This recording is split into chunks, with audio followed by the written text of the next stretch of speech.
to the Cowboys this week after his 42 days in Cabo, which apparently he came back skinnier and thinner than when he first went there, so lost some weight while he was in Cabo. That makes sense to me. You were confused by it, but I think, if you're sweating and it's really hot. You have this thing about weight. People go to Mexico and just sweat. I go to Mexico and drink margaritas and eat food. Well, listen, I would think that's what you do in Cabo too, but I maybe want to give him the benefit of the doubt that he said he was training there. Okay, yeah. So if I guess it is. Training there. It's certainly hotter right now than Dallas is, yes.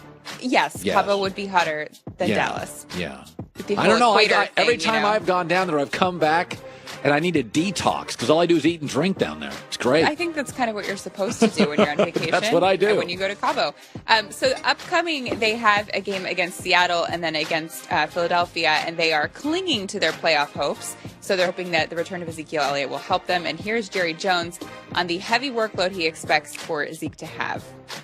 We'll see more when he gets out and is practicing, but certainly I like his freshness, and he is fresh. And I think after he gets a good week of practice in, we'll have Zeke that can get the job done for us. I'm real excited to have him back. I think let him get into it and let him really have the carries. We know that we've missed that part of our game. It should open it up for what we do best with Dak. So I think we go as business as usual with Zeke. I got to tell you, Christine, I put Dallas number 8 in my hurt hierarchy.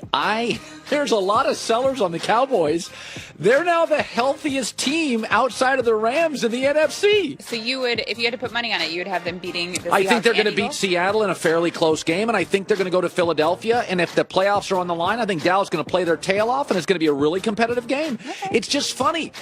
These NFL seasons are so deceptively long that people bailed on like Kansas City and they bailed on Dallas. And it's like, no, Kansas City's got their act together and Dallas is now completely healthy. Like New England's not healthy. Pittsburgh's not healthy. Dallas is. I like them down the stretch. I think they have a real chance to go 2-0 and we'll find out if Detroit loses. They'll have to wait and see if Detroit and Atlanta lose. We've talked a lot about Jesse James and whether that was a catch or not a catch. Yeah. And Jerry Jones is talking more because the same thing happened to the Cowboys, obviously, with Des Bryant in Green Bay. Yes. So not surprisingly, Jerry Jones believes that this Jesse James catch was, in fact, a catch. It's not because it was probably more akin to our situation. They're athletic enough to do it all in one motion, but I believe he had control and he did a football move. The rule says he's got to have a football move associated with that for it to be a catch, and then have the ensuing end of that play be questionable because of it hitting the ground. But there's no doubt in my mind that you've got to really eliminate, if you will, the ability to have possession and do it all in one gesture. That was quite the explanation. Yeah, basically, here's the way football says. Football says you can grab it, get your feet down, but as you're falling, if it comes out, it's not a catch. Right. And I think most football people think that if you grab it and you put your feet down and you fall and the ball comes out, it's a catch, a fumble, and you recover. And that's what a lot of football people think. And I'll tell you, my eyes like the old catch. The rules with the new catch have to be retrained. Because I watched the Pittsburgh game and I was like, well, no, that's not a catch under your current rules. Well, we have so much technology today that you would think that there'd be a way to kind of eliminate all of the question and the human error.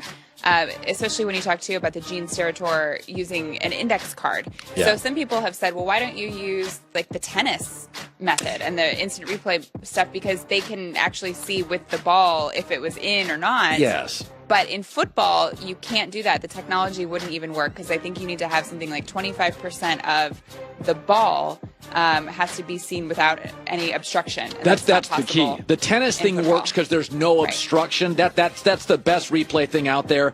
In football, there's too many bodies. Right. So the technology in tennis would not work in football. And even there's a whole story that came out about it today. So even the chip in the football can't yet tell us if the ball was in or not. So maybe football technology can improve. There's got to be a way to fix this without having to use an index card. I mean, we're in 2017. Right. Christine with the news. Well, that's the news. And thanks for